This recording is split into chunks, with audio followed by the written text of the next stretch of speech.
Hello student, this is lecture number 5 of solution chapter 12th class chemistry।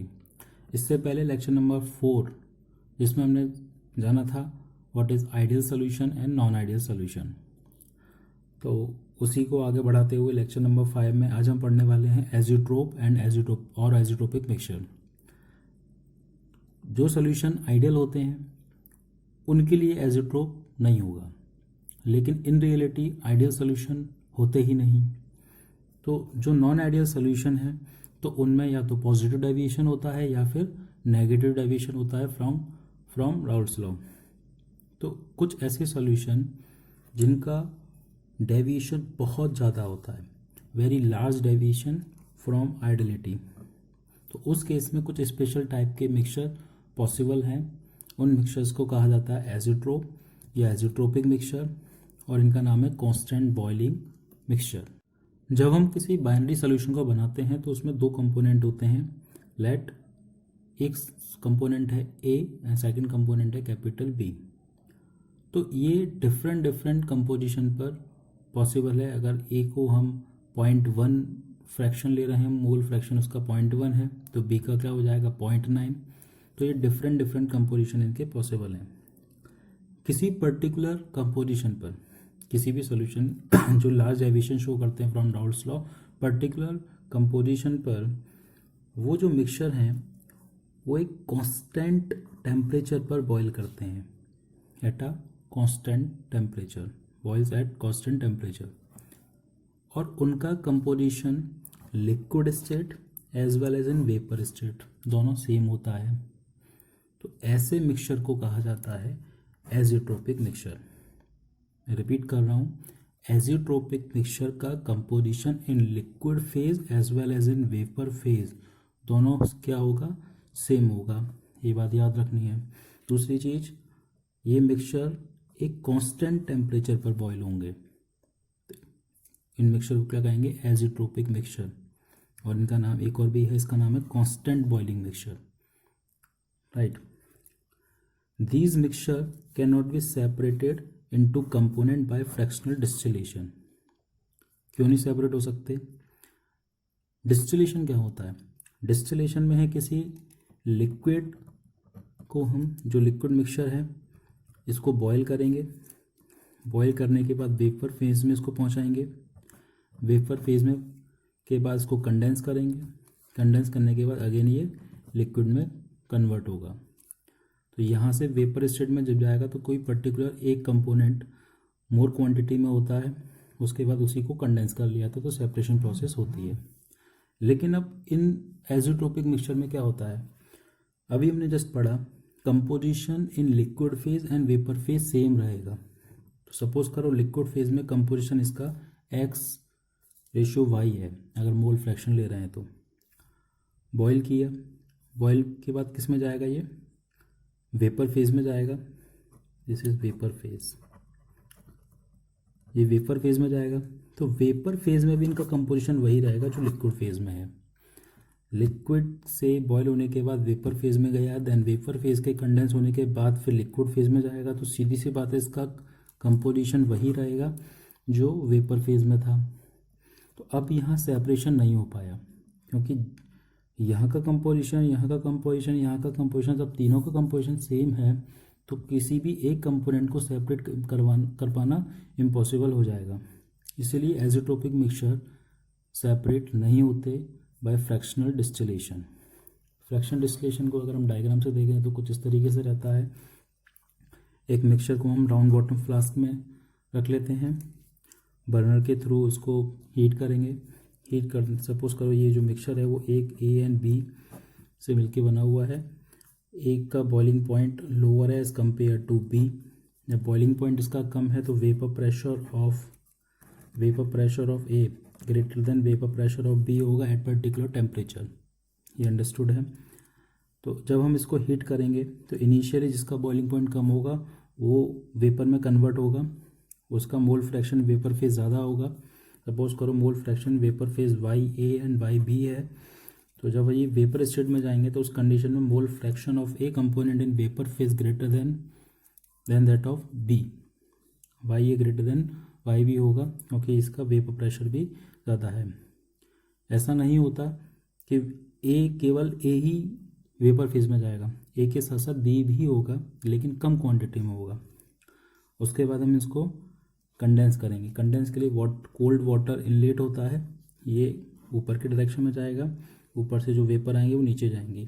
तो इस तरीके से काउंटर करंट की वजह से ये धीरे धीरे कंडेंस होने लगेंगे। ये हमारा कलेक्टर है जिसमें हम इसको सेपरेट कर लेंगे लिक्विड को। तो ए और बी, इसमें ए की क्वांटिटी ज़्यादा रहेगी तो ए वाला यहाँ सेपरेट हो जाएगा। और फ्रैक्शनल डिस्टिलेशन में जो फ्रैक्शनेटिंग कॉलम है इसको लॉन्ग लिया जाता है, तो ए की वेपर ऊपर उठेंगी, बी की भी आएंगे, लेकिन बी इनमें जो बीच बीच में ऑब्स्ट्रक्शन मिल रहे हैं उसकी वजह से बी रिवर्स हो जाएगा, केवल ए वाला पार्ट ही आगे जाएगा। लेकिन एजियोट्रोपिक मिक्सचर में क्या है, इनका mole fraction x A and x B है लिक्विड फेज में, तो वेपर फेज में भी इनका x A and x B ही रहेगा। लिक्विड फेज में भी यही है, वेपर फेज में भी यही है, तो सेपरेशन का पॉसिबल नहीं after condensation. Now type of azeotropic mixture. There are two type of azeotropic mixture. First one is minimum boiling azeotropes. Second, maximum boiling azeotrope. Minimum boiling azeotrope क्या होता है? The solution which show large positive deviation from Raoult's law form minimum boiling azeotrope at a specific composition. Such azeotropes have boiling point lower than either of component. In solution में हमने देखा Raoult's law में जब non ideal solution थे, तो non ideal solution या तो positive deviation show करते हैं या फिर नेगेटिव डेविएशन। अब पॉजिटिव डेविएशन के केस में क्या होता है, लेक्चर नंबर 4 में हमने पढ़ा था, पॉजिटिव डेविएशन में जो सोल्यूशन का वेपर प्रेशर है वो लार्ज होता है as compare to ideal. As compare to ideal means according to Raoult's law जो सॉल्यूशन का एक्चुअल प्रेशर है वो एक्सपेक्टेड से ज़्यादा होगा। ऐसा क्यों होता है, क्योंकि जो सॉल्यूट सॉल्वेंट का इंटरेक्शन है वो थोड़ा सा वीकर हो जाता है। तो ये सारे सॉल्यूशन कैसे होंगे जो पॉजिटिव डेविएशन शो करते हैं, उसमें भी लार्ज पॉजिटिव डेविएशन। दूसरा, इनके बॉइलिंग पॉइंट लोअर देन होते हैं, किससे, उन दोनों कंपोनेंट में किसी भी एक से हो सकते हैं या दोनों से ही कम हो सकते हैं। जैसे कुछ एग्जांपल है हमारे पास, सपोज करो एक हम मिक्सचर बना रहे हैं वाटर एंड इथेनॉल का, जिसमें वाटर की जो क्वांटिटी ले रहे हैं 4.43% है बाय मास, एंड इथेनॉल कितना होगा 100 minus 4.43%, right. Boiling point of water सबको पता है 373, बी फॉर मतलब इथेनॉल का बॉइलिंग पॉइंट है 351.3 केल्विन। तो इन दोनों का मिक्सचर एट दिस कंपोजिशन ये एक एजियोट्रोपिक मिक्सचर फॉर्म करता है, और एजियोट्रोपिक मिक्सचर एक पर्टिकुलर टेम्परेचर पर ही बॉयल होते हैं। पर्टिकुलर टेम्परेचर पर बॉयल हो रहे हैं, वो टेम्परेचर है इथेनॉल एंड वाटर के लिए 351.1 केल्विन। तो जब एक सॉल्यूशन या एक मिक्सचर जो एक पर्टिकुलर टेम्परेचर पर ही बॉयल हो रहा है तो हम कह सकते हैं azeotropes act as pure liquid. Act as pure liquid. Actual में एजियोट्रोप प्योर नहीं है, दिस इज अ मिक्सचर, और मिक्सचर कभी भी प्योर नहीं होते केमिस्ट्री के बेसिस पर। मिक्सचर हमेशा या तो एटलीस्ट 2 कंपोनेंट होंगे या मोर देन 2 कंपोनेंट होंगे। तो अभी हम बोल रहे हैं एजियोट्रोप बिहेव करते हैं किसकी तरह, प्योर लिक्विड की तरह। ऐसा हम इसलिए बोल रहे हैं क्योंकि एजियोट्रोपिक मिक्सचर एक पर्टिकुलर टेम्परेचर पर बॉयल होता है, और ऐसा सिर्फ प्योर लिक्विड ही करते हैं, इसलिए हमको उनको बोल रहे हैं कि behave like pure liquid. But azeotrope is not a pure liquid. इसके कुछ और भी एग्जाम्पल हैं, इन सबको आप नोट कर सकते हैं। This is graphical representation of minimum boiling azeotropic mixture. Minimum boiling azeotropic mixture वो होंगे जो कि पॉजिटिव डेविएशन शो करते हैं फ्रॉम राउल्ट्स लॉ। तो यहाँ 2 टाइप के ग्राफ दे रखे हैं।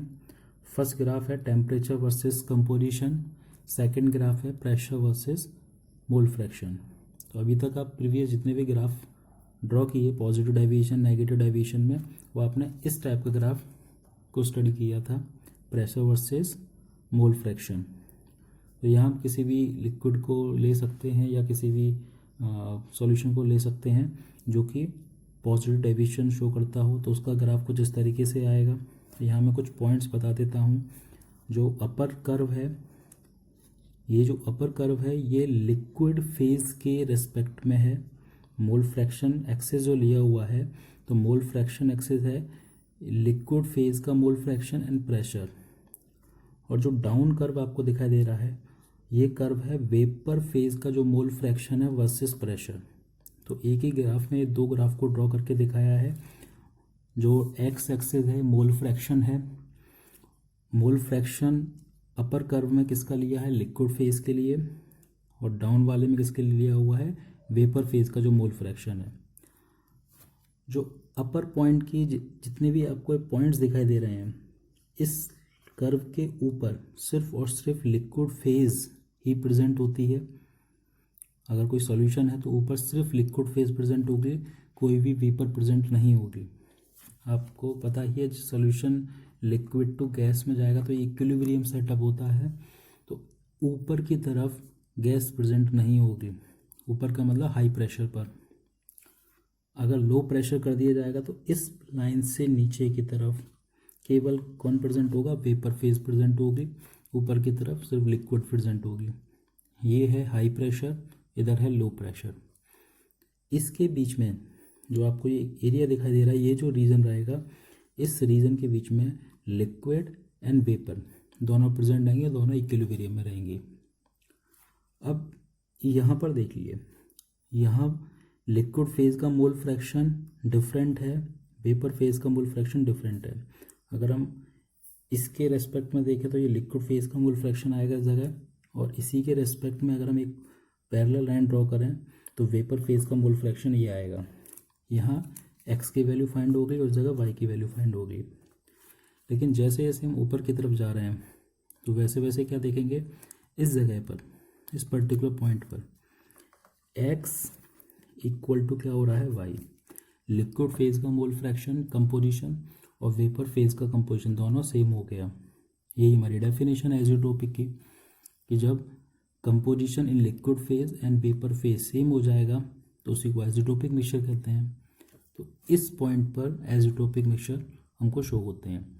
अब इसका जब हम टेम्परेचर ग्राफ बनाते हैं तो टेम्परेचर ग्राफ जिसका अपोजिट बनता है। यहाँ पर इस कर्व के ऊपर सिर्फ वेपर स्टेट प्रेजेंट होगी, इसके जस्ट नीचे लिक्विड फेज। तो आप देख पा रहे होंगे एज़ोट्रोपिक पॉइंट जहाँ पर मीट करेंगे एक्स वाई तो इक्वल होंगे। तो ये टेम्परेचर है, बॉइलिंग शो करता है। तो ये बॉइलिंग सबसे कम है, ये जो टेम्परेचर है मिनिमम है, इसीलिए इस वाला जो एज़ोट्रोप है इसका नेम होता है मिनिमम बॉइलिंग एज़ोट्रोप, क्योंकि यहाँ जो टेम्परेचर क्या है मिनिमम रहेगा। इस ग्राफ को इन डिटेल पढ़ने की कोई इतनी ज़रूरत नहीं है, क्योंकि इस पर बेस्ड कोई भी न्यूमेरिकल सीबीएसई बोर्ड एग्जाम में नहीं पूछा जाता, ना ही किसी कंपटीशन में न्यूमेरिकल बेस पर क्वेश्चन नहीं आते हैं, इसके लॉजिक पर बेस्ड क्वेश्चन आते हैं। Now we will study maximum boiling azeotrope. इससे पहले हमने पढ़ा मिनिमम बॉइलिंग एज़ोट्रोप, अब हम पढ़ेंगे maximum boiling azeotrope, a solution which show large negative deviation from Raoult's law form maximum boiling isotope at a specific composition। Same वैसा ही है जैसा मिनिमम बॉइलिंग एज़ोटोप था, पर्टिकुलर कंपोजिशन पर मिनिमम बॉइलिंग एज़ोटोप करता है, लेकिन ये केवल उसी टाइप के सॉल्यूशन शो करेंगे जो नेगेटिव डेविएशन शो करते हैं। आपके लिए जो इम्पोर्टेंट पॉइंट है वो ये है, जो सीबीएसई बोर्ड एग्जाम में पूछा जाता है, उसमें अक्सर ये पूछते हैं कि लार्ज नेगेटिव डेविएशन किस टाइप के एज़ोटोपिक मिक्सचर फॉर्म करेंगे, या उसका रिवर्स क्वेश्चन भी पूछ सकते हैं, मैक्सिमम बॉइलिंग एज़ोट्रोप किस टाइप का डेविएशन शो करते हैं, नेगेटिव और पॉजिटिव। ऐसे क्वेश्चन वो पूछ लिए जाते हैं। बॉइलिंग पॉइंट से भी रिलेटेड पूछ लिए जाते हैं कि बॉइलिंग पॉइंट इनका मैक्सिमम बॉइलिंग एज़ोट्रोप में बॉइलिंग पॉइंट हायर होगा या लोअर होगा या इक्वल होगा, कुछ भी पूछ सकते हैं। ऑब्जेक्टिव क्वेश्चन या 1 मार्क्स में क्वेश्चन आ जाते हैं। तो ये आपको याद रखना है, इन टाइप के जो एज़ोट्रोप मिक्सचर होंगे उनका बॉइलिंग पॉइंट दोनों ही कंपोनेंट से हायर होगा। ये बात याद रखनी है, दोनों कंपोनेंट से हायर होगा, जबकि मिनिमम में उन दोनों कंपोनेंट के किसी भी एक से कम हो सकता था, इसमें दोनों से ही हायर होगा।